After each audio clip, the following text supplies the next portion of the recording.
Hi friends, Friday morning ஒரு குட்டி தாமரை கோலத்தோட இன்றைக்கி பௌர்ணமிங்கிறதுனால விளக்கையும் சேர்த்து போட்டு கோலம் போட்டுட்டு ஒர்க்கை ஸ்டார்ட் பண்ணியாச்சு.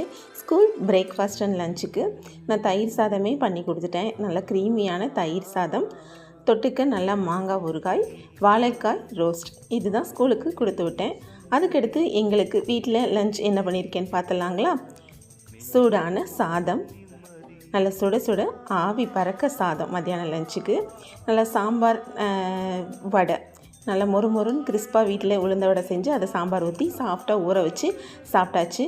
பொரிச்ச அப்பளம், வாழைக்காய் காலையில் வறுத்த மிச்ச ரோஸ்ட்டு, சுட சுட சாம்பார், மாங்காய், முருங்கைக்காய், கத்திரிக்காய், கேரட்லாம் போட்ட சாம்பார், மெதுவடை, தேங்காய் சட்னி. நல்லா சாஃப்டாக கிறிஸ்பாக இருக்கக்கூடிய இந்த மெதுவடையும் தேங்காய் சட்னியும் சாப்பிட்டுட்டு ஃபைனல் டச்சாக தயிர் ஊற்றி லஞ்சை முடிச்சாச்சு. பாய்ங்க.